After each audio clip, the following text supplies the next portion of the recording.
In the late 70s, my uncle was studying medicine at the University of Chicago.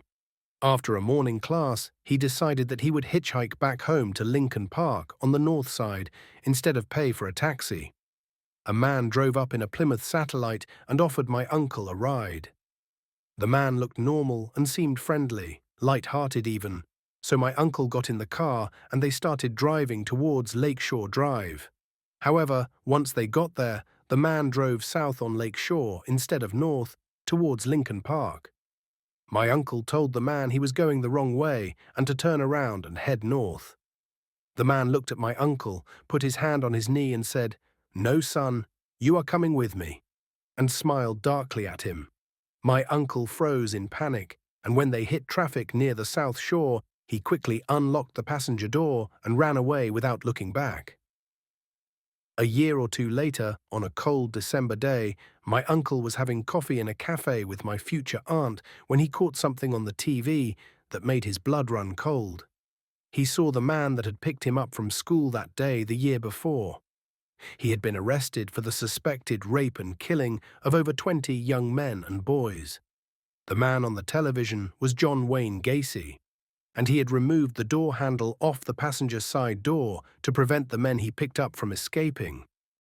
I was driving a shortcut from 29 Palms, California to Albuquerque, New Mexico. 29 Palms is located in the desolate high desert east of Los Angeles. The shortcut was all two-lane road through total nothingness, except for passing through Amboy, California.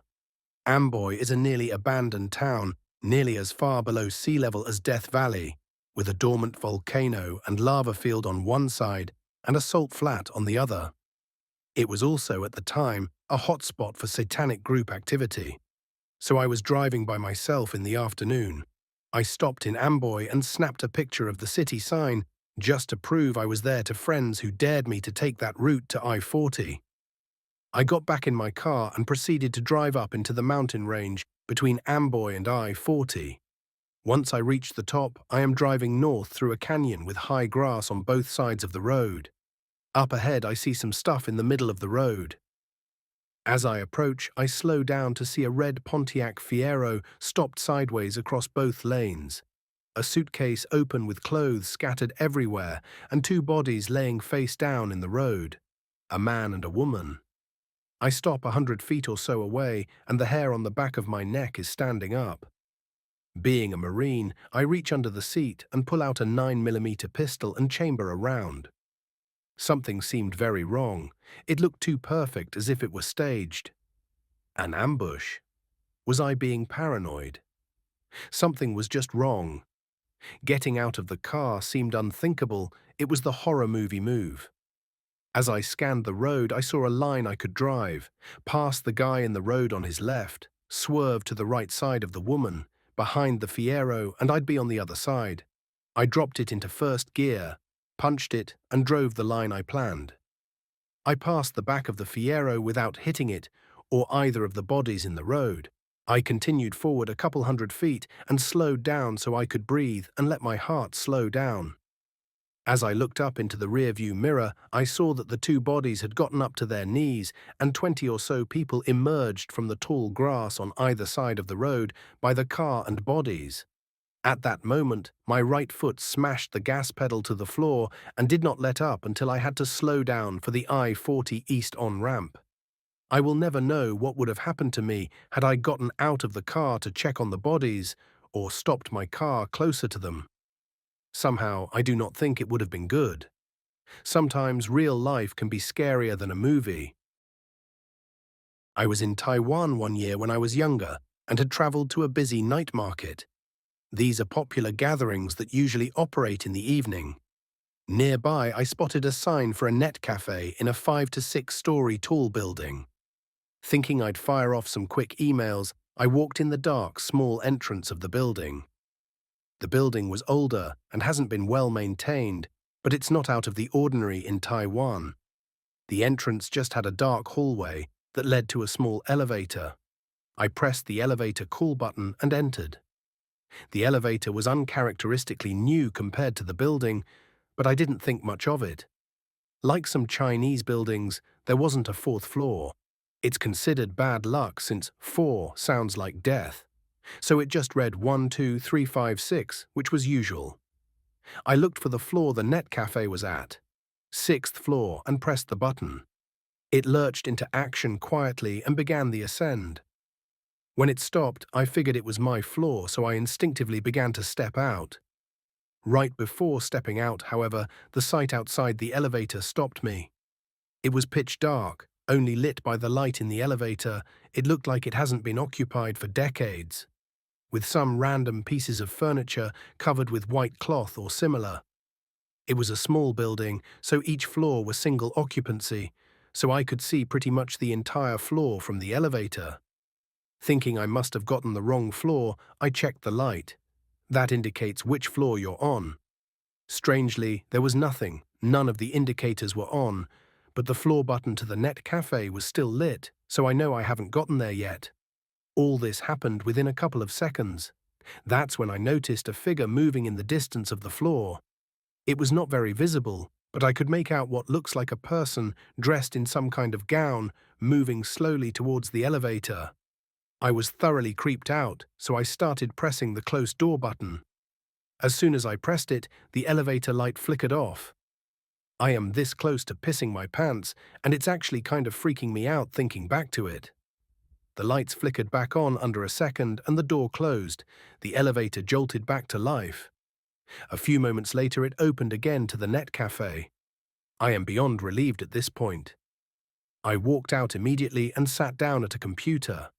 After gathering my wits a bit, I walked over to the cashier's desk and told them what I saw. The girl working there listened and her face turned a bit ashen, so I asked her if she heard of similar. She told me that she's never experienced it, but some co-workers and occasional customers have brought it up. Basically, the building has 6 floors, and the 4th floor had a history. Apparently, the floor used to be a hair salon of sorts, until one of the employees killed herself there for some reason.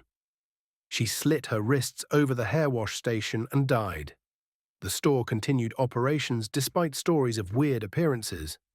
When customers got their hair rinsed, the water would look a little red, like the customer was bleeding, little things like that, and a couple people reported seeing someone's figure walking away in the mirror.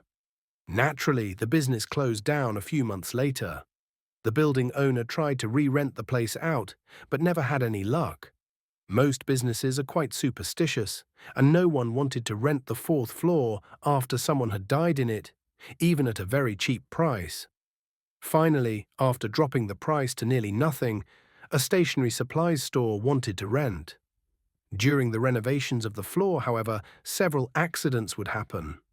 Tools would end up in strange places, a mirror from the previous business shattered when no one was near it, and finally a worker had his hand jammed between the elevator doors when it closed on him unexpectedly. The workers refused to continue working, and finally the business left, and the building owner finally gave up and shut down the floor. He then had the elevator company come in to replace the panel so that the elevator could not go to the 4th floor. Let me repeat that. The elevator was programmed to never go to the 4th floor. It doesn't even have a button. But for some reason, sometimes when people take the elevator, it would go to the 4th floor and the doors would open, and some, like myself, would see a figure walking around in the dark. When I was young, my grandma came over to our house to babysit me one night. Nothing unusual happened the whole night, but when my mom got home, she checked the answering machine, and there was a message a few minutes long. The message was just my grandmother's, and my voice laughing hysterically for the whole message. Like I said, the night was normal, and there wasn't a moment when the phone rang, or laughed hysterically for minutes on end. This girl posted a story about something that happened to her mother. Her mother would every now and then drive miles out into the boonies to see her parents. She describes what her mother told her happened to her when she was driving one night. Her mother is driving on a road with cornfields on one side. After a few hours, she sees something lying in the middle of the road, so she stops. It's a man lying on his stomach on the road facing the opposite direction.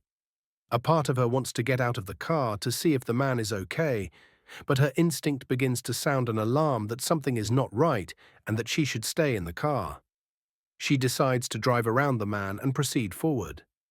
After she is several feet away from the man, she looks in her rearview mirror and sees the man in the road get up and walk into the field.